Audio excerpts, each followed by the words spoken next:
Hello everyone, आज हम पढ़ेंगे एनसीईआरटी क्लास 6 का चैप्टर 7 जो है ज्योग्राफी का, जिसका नाम है आर कंट्री इंडिया। इसमें हम अपने देश के बारे में पढ़ेंगे, स्टेट्स के बारे में, इसके फिजिकल फीचर्स के बारे में और इसकी ज्योग्राफिक लोकेशन के बारे में। तो इंडिया के बारे में बताया जाता है कि इंडिया एक बहुत ही बड़ी कंट्री है, जिसके नॉर्थ में हिमालयाज़ हैं, एक साइड अरेबियन सी है, एक साइड बे ऑफ बंगाल है और एक साइड है इंडियन ओशन। तो तीन साइड से तो हमारा जो देश है वो ओशन से घिरा हुआ है और हमारे नॉर्थ में है हिमालयाज़। तो पेनिनसुला, हमें इंडियन पेनिनसुला क्यों कहा जाता है हमारे देश को? तो पेनिनसुला ऐसे जगह को कहा जाता है जो तीन तरफ से वाटर बॉडीज से घिरा हुआ हो। इंडिया का जो एरिया है वो है 3.28 मिलियन स्क्वायर किलोमीटर, जो कश्मीर से लेकर कन्याकुमारी तक है वो है 3200 किलोमीटर, और ईस्ट से वेस्ट अरुणाचल प्रदेश से कच्छ को जो एरिया जो है वो है 2900 किलोमीटर। और हमारे देश में बहुत लोफ्टी माउंटेन्स हैं, बहुत ही बड़ी बड़ी, जैसे कि कंचनजंगा जैसी माउंटेन्स हैं, ग्रेट इंडियन डेजर्ट, हमारा जो डेजर्ट है राजस्थान में, नॉर्दर्न प्लेन्स हैं हमारे, और प्लेट्यूज़ हैं जैसे कि डेक्कन प्लेट्यू, और भी बहुत सारी मतलब अलग अलग टाइप का क्लाइमेट है, वेजिटेशन है, अलग अलग तरह के कल्चर हैं हमारे देश में, लैंग्वेजेस हैं। तो हमारी जो कंट्री है वो बहुत ही ज़्यादा डाइवर्स कंट्री है। और हमारे देश की जो पॉपुलेशन है वो इस टाइम पे 1.25 करोड़ से भी ज़्यादा है, और सेकंड मोस्ट पॉपुलस कंट्री है हमारा देश आफ्टर चाइना। अब हम लोग देख लेते हैं कि हमारी लोकेशनल सेटिंग क्या है। हमारे देश के बीचों बीच से निकलती है ट्रॉपिक ऑफ कैंसर, हम लोग नॉर्दर्न हेमिस्फेयर में लाया करते हैं। और हमारे जो लैटिट्यूड्स हैं वो हैं, अगर हम साउथ टू नॉर्थ की बात करें तो 8 डिग्री 4 नॉर्थ से 37 डिग्री 6 नॉर्थ लैटिट्यूड, और हम लॉन्गिट्यूड की बात करें तो 68 डिग्री 7 ईस्ट से 97 डिग्री 25 ईस्ट के लॉन्गिट्यूड हैं। और हम लोग, जैसे कि हमने देख लिया, हम लोग नदर्न हेमिस्फेयर में आते हैं और ईस्टर्न साइड में। अब देखें ब्लू ब्लॉक्स में इंपॉर्टेंट चीज़ें हैं, इसमें दिया गया है large countries which stretch extensively from east to west do not have a single standard time for the whole country. मतलब जो कंट्री बहुत ज़्यादा बड़ी होती हैं, ईस्ट से वेस्ट का उनका एक्सटेंशन बहुत ज़्यादा होता है, तो उनके डिफरेंट टाइम जोन्स होते हैं। जैसे कि यूएसए और कनाडा में बहुत सारे टाइम जोन्स हैं। यूएसए में जो है, कनाडा में 7 हैं और यूएसए में 6 टाइम जोन्स हैं। अब हमें इसमें आगे बताया गया है कि हमारा जो लॉन्गिट्यूडनल एक्सटेंशन है उसका डिफरेंस है 29 डिग्री। और अब हमने जो इंडियन स्टैंडर्ड टाइम लिया हुआ है वो लिया हुआ है 82 डिग्री 30 ईस्ट लॉन्गिट्यूड पर, जिसको हम बोलते हैं स्टैंडर्ड मेरिडियन ऑफ इंडिया। ये हमारे, देखिए ये हमारे इंडिया का मैप है, और इसमें हमें, इस मैप में हमें नेबरिंग कंट्रीज़ बताई गई हैं। ऑरेंज में तो हमारा देश है इंडिया, ग्रीन में, लाइट ग्रीन में पाकिस्तान, उसके साइड में ऊपर की तरफ जो ग्रेइश ग्रीन है ये अफ़गानिस्तान है, पिंक में नेपाल, और इधर ये ब्लू में भूटान, पर्पल में बांग्लादेश, और इसमें ऑरेंज में म्यांमार, और ये पीच कलर में है चाइना। और हमारे वेस्टर्न साइड में है अरेबियन सी, ईस्टर्न साइड में है बे ऑफ बंगाल, और सदर्न एरिया में है हमारा इंडियन ओशन। और हमारे जो आइलैंड स्टेट्स हैं, ये जो हमारी यूनियन टेरिटरीज़ हैं वो है लक्षद्वीप और अंडमान एंड निकोबार आइलैंड्स। और हमारे आइलैंड नेबर्स हैं, मतलब जो देश चारों तरफ से पानी से घिरे हुए हैं और हमारे पड़ोसी हैं, वो हैं एक तो श्रीलंका और एक है मालदीव्स। अभी हमें इंडिया का पॉलिटिकल मैप दिखाया गया है। हमारे देश में कितनी स्टेट्स हैं? 29 स्टेट्स हैं। अब ये थोड़ा पुराना मैप है, तो इसमें हमारे तेलंगाना इसमें नहीं है। अब आंध्र प्रदेश का जो है डिवीज़न हो गया है, और ऊपर की साइड इसमें तेलंगाना है। तो ये हमारी स्टेट्स हैं, और आपको सारी स्टेट्स और उनकी कैपिटल्स आनी चाहिए, तो अच्छे से मैप को रीड करिएगा। आगे बढ़ते हैं हम। अब इसमें है, हमें बताया गया है नेबर्स के बारे में जो हमने पढ़ लिया, और हमें ये बताया गया है कि जो श्रीलंका है और इंडिया के बीच में एक बहुत ही नैरो स्ट्रिप ऑफ वाटर है, जिसको हम बोलते हैं पाक स्ट्रेट। अब हमारे पॉलिटिकल और एडमिनिस्ट्रेटिव डिविजन्स हैं। अब देखिए हमारे नॉर्थ में जो है हिमालयाज़, जिसको हम 3 पार्ट्स में डिवाइड करते हैं। एक तो है हमारा, देखिए ग्रेट हिमालयाज़ है, एक हम लोग बोलते हैं शिवालिक्स, और एक हम लोगों का बिल्कुल जो मतलब थर्ड लेवल पे जो हमारा हिमालयाज़ आता है। फिर उसके बाद हमारा आता है नदर्न प्लेन्स, फिर इधर ब्रह्मपुत्र रिवर है, फिर हमारी इंडस की ये ट्रिब्यूटरीज़ हैं, झेलम, चिनाब, रावी, ब्यास, सतलुज। ये फिर हमारा राजस्थान में जो है डेजर्ट वाला एरिया है, उसके पास ही अरावली रेंज है। फिर हमारे ये अरेबियन सी के जो साइड में है ये हमें हमारा Western Ghats, Bay of Bengal के साइड में हमारा ईस्टर्न घाट्स है। ये येलो में जो है हमारे, ये हमारा डेक्कन प्लेट्यू है। मध्य प्रदेश में हमारा जा रहा है विंध्या और सतपुरा रेंज, और विंध्या और सतपुरा के बिल्कुल बीच में से रिफ्ट वैली में नर्मदा और तापी गुजर रही हैं। हमें बताया गया कि हमारी 7 यूनियन टेरिटरीज़ हैं।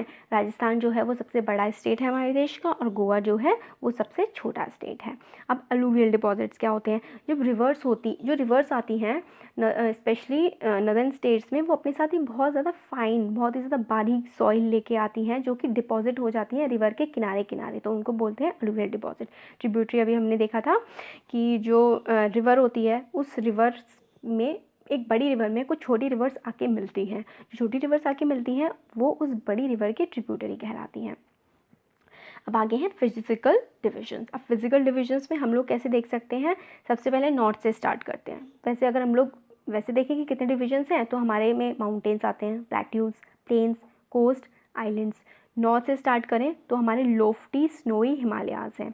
एक हिमालयाज़ में है हमारे ग्रेट हिमालयाज़, जिसे हम हिमाद्री भी कहते हैं, जो कि वर्ल्ड्स हाईएस्ट पीक है। फिर हमारे आते हैं मिडिल हिमालयाज़, जिसे हम हिमाचल कहते हैं, और फिर हमारे लोअर हिमालयाज़ आते हैं 3rd नंबर पे, जिनको हम कहते हैं शिवालिक, जो कि सदर्न मोस्ट है। तो ग्रेट हिमालयाज़, मिडिल हिमालयाज़ और शिवालिक, और या फिर हिमाद्री, हिमाचल और शिवालिक।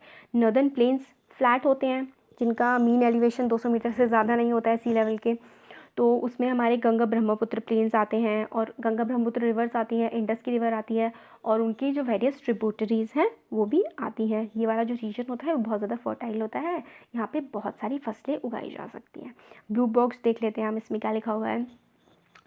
गंगा और ब्रह्मपुत्र दुनिया का सबसे बड़ा डेल्टा बनाते हैं, और इस डेल्टा का नाम है सुंदरबन डेल्टा। इस डेल्टा की जो शेप है वो ट्रायंगुलर है, और इसका जो माउथ है वो बहुत ही बड़ा है। अब हम लोग आते हैं वेस्टर्न घाट्स पे। वेस्टर्न पार्ट में हमारे क्या है?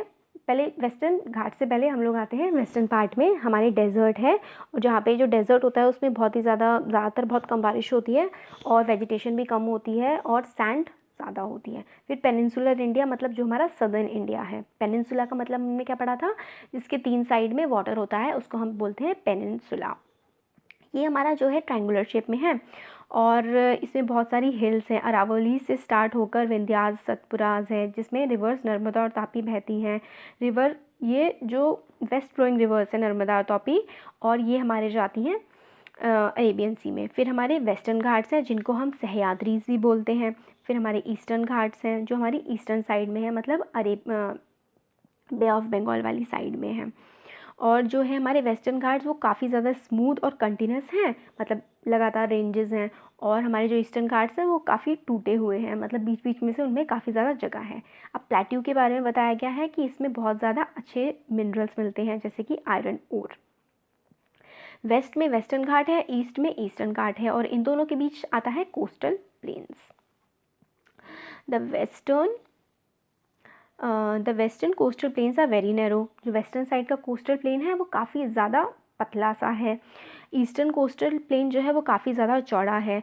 तो number of east flowing rivers हैं, मतलब जो हमारे देश में जो रिवर्स हैं वो ज़्यादातर जो बहती हैं वो बे ऑफ बंगाल की तरफ बहती हैं।